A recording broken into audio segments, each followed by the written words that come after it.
right, well, it is right on 10 o'clock, so we'll go ahead and make a start. Thanks for joining us. Welcome to our middle school Mustang Connections. Let's see. Mustang Connections, as many of you are familiar with, are our way to engage with our parent community about things that are going on in the middle school at the moment, exploring topics that are specific to us. Many of you have also been joining our parent partnerships, our no value care sessions. Earlier in the week, we had the healthy habits and stress management workshop led by Emily Easterday. And the 2030 series, we welcomed the NEAD architects who did such a wonderful job talking with us about the future of school and school buildings, school environments. Really a fascinating workshop with that team. Today, Mark and I are with you as your panel, as the topic is specific to parent-teacher conferences. You have the two of us before next week meeting with teachers. So welcome, and I'll pass over to Mark. Yeah, good morning, everybody. Apologies for the shadow here across my face. I enjoy a lovely view outside, but it's casting a bit of a shadow this morning. I wanted to just talk a little bit about parent-teacher conferences and supporting our young people with partnership and purpose. So the function of conferences is really to empower our young people and to have those conversations with you as a parent and as a coach to support them as they go on their journey of learning here at ASIJ Middle School. Teachers, a very valuable partner within that support team and partnership. And then lastly, really using the evidence and the evidence that we supply and teachers supply in EDSB, again, to spark those conversations, to inspire kids to think for themselves, just about how they're doing, how they're learning, and how things are progressing. It's a really interesting situation to think of yourself as your child's coach and advocate. So that's what we're going to talk a little bit about today, the idea of coaching your child and what are our middle schoolers' thoughts about the school year up to this point. So some of the questions you might wonder about asking your child include, I'm thinking, or I'm feeling, or I'm wondering, I'm noticing, giving your child that opportunity to engage in a conversation about how school is going for them. And that could include not only academics, but also social and emotional friendships and many other avenues where that your child wants to share in order to paint that whole picture of them as a learner at this age. So there's a couple of asking questions that we would recommend, and a couple of things that are a little bit more passive and telling that we would wonder about maybe straying away from. So for example, if it seems to you that your child is doing really well in humanities, you may think of saying something like, wow, humanities looks really easy for you. When in reality, your child might be working really hard in humanities, and therefore an asking question, that empowerment and metacognition question, a question that maybe sounds more like, hey, what's your greatest achievement, or what's your greatest area of growth this quarter? And what makes you say that? Might really elicit how your child's feeling about humanities when the academic success on the surface is really superficial. You may also think about saying something, I know I have to my own children. You didn't do very well on that most recent math test. You need a tutor, or you need to spend more time in IXL. And that's a really passive thing with the adult making the choice. In order to help your child learn and to empower their metacognitive skills, really asking them something more like, what subject or what topic or what about the most recent math test was challenging for you? And then how can we plan on doing differently in this next period of time so that our academic outcomes are more in alignment with what you and your child are looking for? Learner Lab is a great opportunity at our school, but to be able to say to your child, you need to go to Learner Lab sounds like a sentence. When in reality, we really could say to our children, hey, I know about Learner Lab. Is that an area that might support you? Do you want me to ask your teacher about maybe signing you up for some of that additional help? So it's just those small shifts in our parenting discussions with kids can really turn you from telling to coaching your child through the learning. Not only academics, but also this is a great time to consider just general feelings about school and how your student is approaching their learning. So one of the things that we would recommend you say is, how are you feeling about school so far this year? Rather than maybe saying, hey, you really seem grumpy, or you really seem happy. Don't suppose. Come out with a question that says, tell me more about what it is you're thinking about school and about the subjects that you take. Talking about successes are something that our middle school kids love to do. They love to refer to their successes and how great they've been. So when they want to talk about that, how did you get there? How did you get to that feeling of success? A real asking to empower that metacognitive feel. I know I tell my two children a lot, get some sleep, use your ASIJ calendar. But again, that's me telling them what it is that they need to do rather than allowing them to have that reflective moment with me and see me as a coach and an advocate for them in that conversation.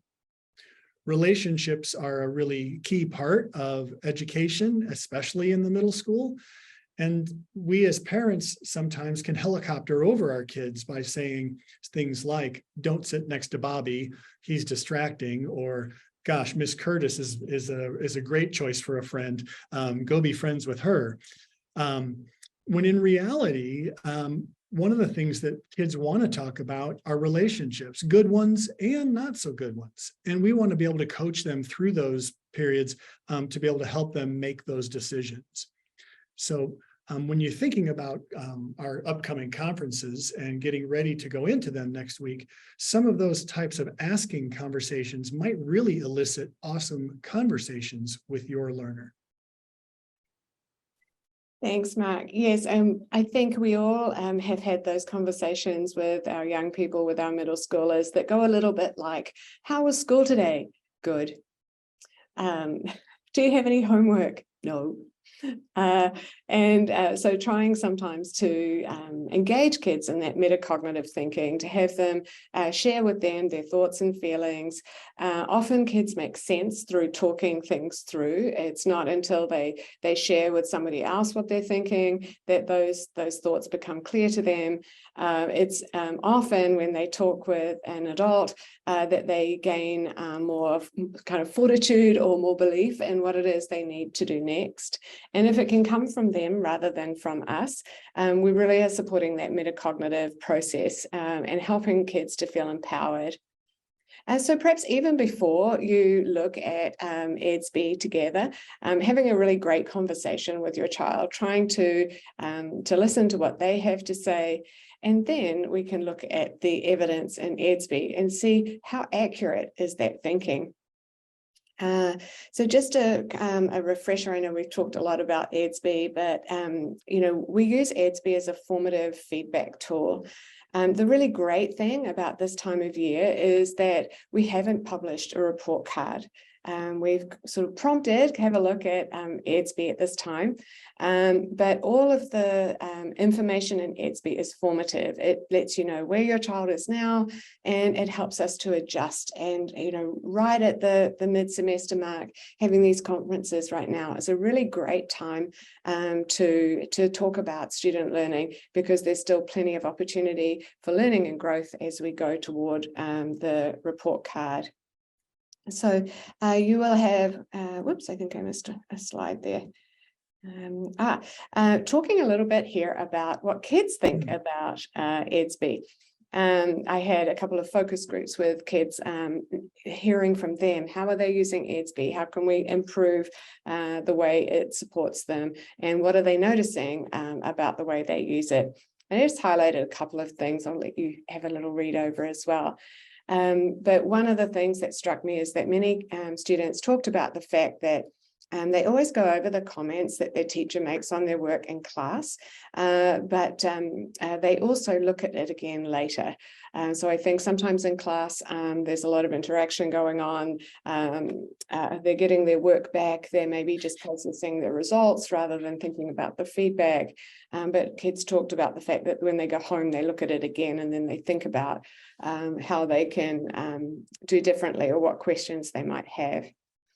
And a lot of our young people are using ASIJ as a way to get organised, to remember what their homework is, to remind them what's due. And lots of kids talked about the fact that, sometimes they get back home after school and they think, oh my gosh, what did we do in math this morning? It seems like a long time ago after our cross-country practice this afternoon and the whole day. And as they think about their homework, they use ASIJ to review not only the feedback from their teachers, but the links and the summary of the work that they did. So some of the other things that kids talked about, they really talked about the fact that they care what their teachers put in the grade book, and they care that their parents look at those results. So it really speaks to that partnership between home and school, and that idea of parents and teachers both working together as a support team. So teachers put a lot of feedback in ASIJ, and it's great to hear that kids are using it. And it sounds like they're also talking to you about it too, which is wonderful. So you will have seen, we hope, the message from the office talking about the fact that we've just gone past the mid-semester point, and our online progress update is available.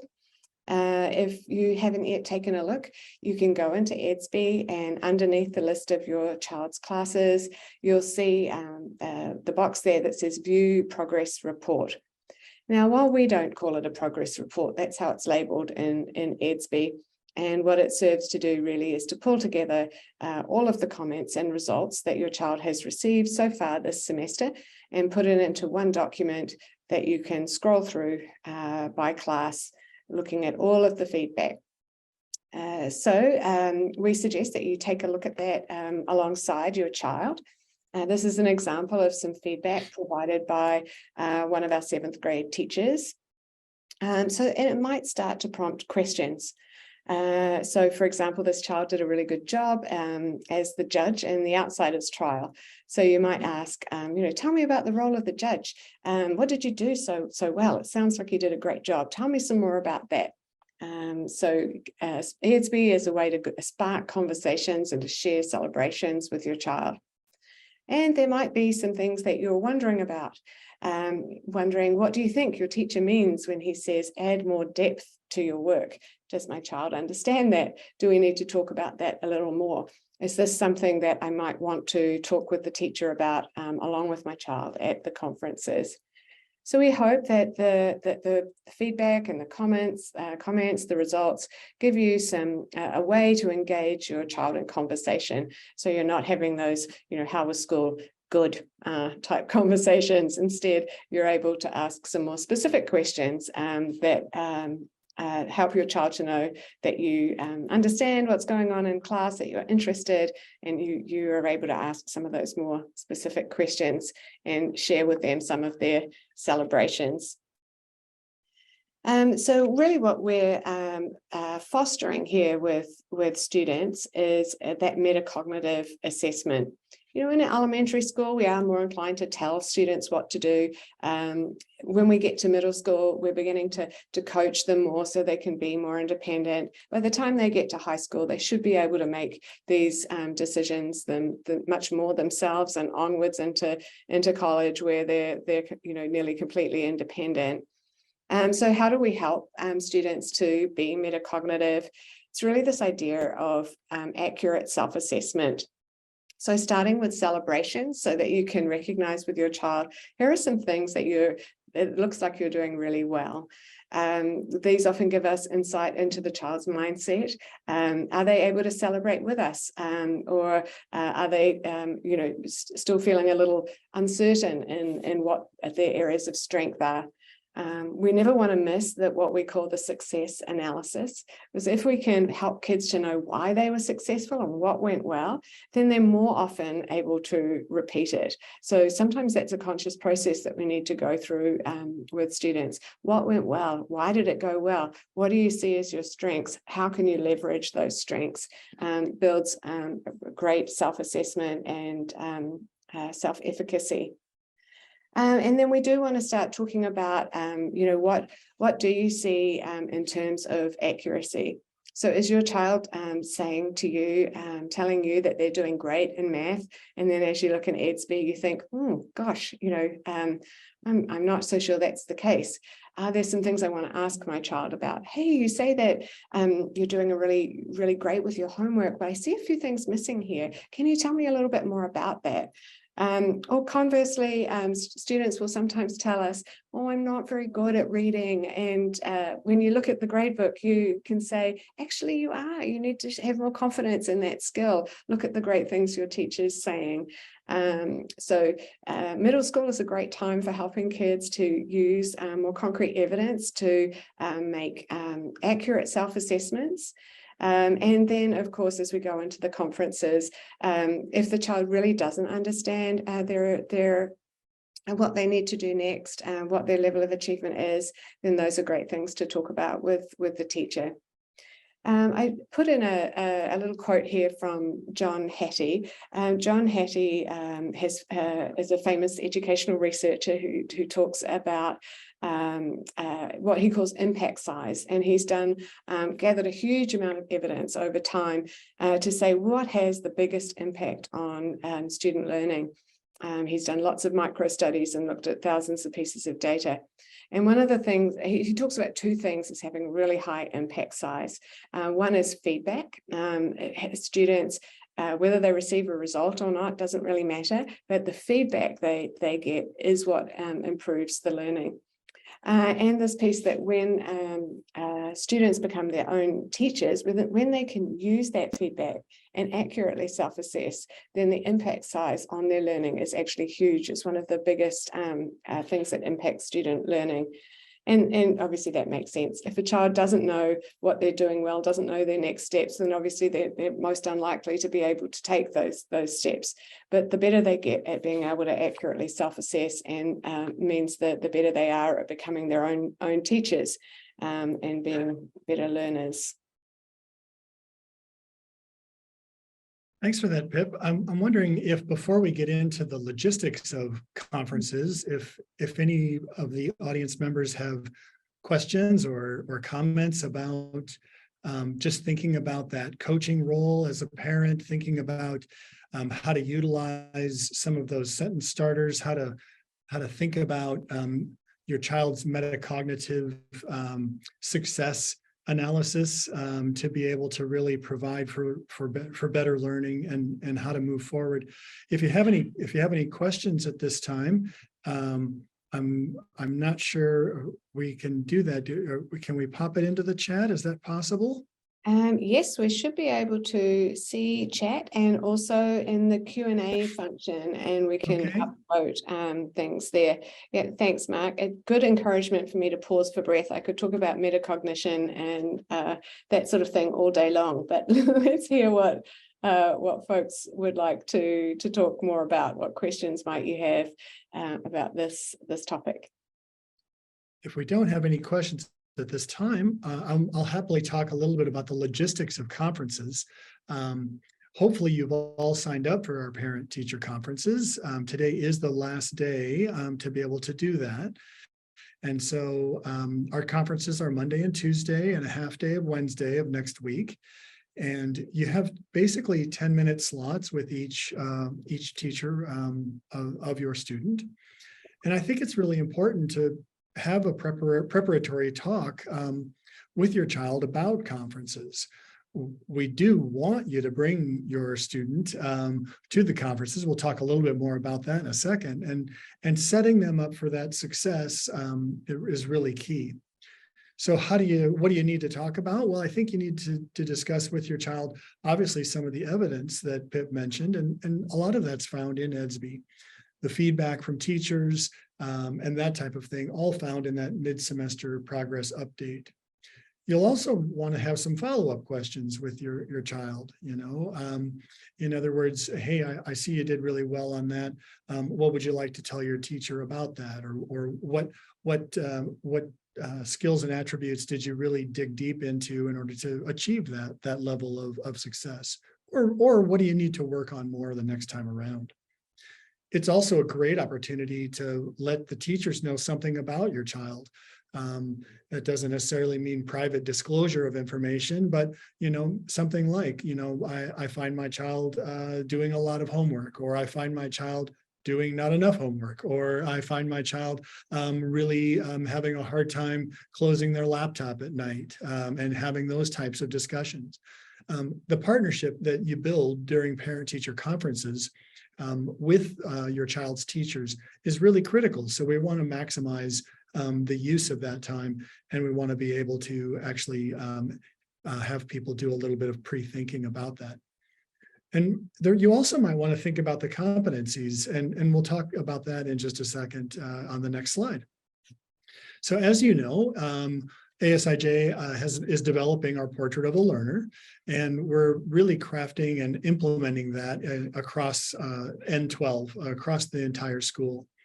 And it's been super exciting here in the middle school to see some of the students being incredibly self-reflective about where they feel they are as global citizens, or on a scale of critical thinking or creativity. So going into conferences, you may also consider thinking not only about the academic or standards-based outcomes of a class and how your child's doing there, but you may also consider these larger questions, these skill-based attributes, and thinking about the competencies. Something like, I see that there's collaboration mentioned in EDSB a couple of times here in math class. How do you see my child as a growing collaborator? What are those things that I can help foster at home? Or mindset, or grit and resilience in design. I was in a design class yesterday, and students were doing some reflection on their mindset. Does my child demonstrate that? What are some areas where my child could help develop that skill? And thinking about, creativity, the idea that we want our students to really ask the right questions and to be able to be those 21st century thinkers, right? So bringing some of those competencies into your conversations at parent-teacher conferences really help to build that whole picture of your child with you, the teacher, and them. So again, should you bring your child? Sure, we recommend and you encourage you bring your child. It's really great to have your student there as part of that discussion. And I think it's also important to really discuss what role your student's going to play. What questions maybe they want to have input on, what questions they want to ask themselves of the teacher. And it's important to make sure your student understands that, so that there's not that awkward moment where you want to talk about something with the teacher that maybe your student doesn't need to hear at that time. It's maybe more of a private conversation. Your student is always welcome to wait outside the teacher if you need to mention some things that aren't necessary for your student's input. But bringing them in really helps to build that whole system, that system of agency for your child. Your child's able to hear your teacher's direct feedback. Your child's able to engage in questioning with the teacher, just about how to build those competencies, how to build those skill sets, and how to move forward in that situation. So some of the recommended parent-teacher conferences, parent and teacher talk sentences might sound like a celebration, right? I was really happy to see how well my student has been doing. Their reading's really progressed since they were in 6th grade. Or something like, I know that that book talk was challenging for her because she's a little shy. And so what are some areas that you might recommend she work on so that the next time we give a book talk, she can help build that confidence. Sharing your child's hopes and dreams means that you know them And so having that conversation with your child and being able to say, we as a team, a parent-student team, really hope to develop the confidence in something like public speaking or mathematics or getting into robotics or design. And so how do we help develop that? And your child's teacher will have some ideas there. It's also important, as I mentioned earlier, to really share what you as the parent see at home. You know your child the best. So being able to say, my student's doing a lot of homework, or my student comes home after cross-country practice and is too tired to do their homework. Or, wow, they really love school, they love your class. Teachers love that type of home-based feedback. Again, it just builds that holistic picture of the student, whether coming from information you're bringing or information the teacher is providing. It helps us all support our kids. Yeah, thanks, Mark. I think this is a really valuable opportunity to share with you how much we appreciate your partnership.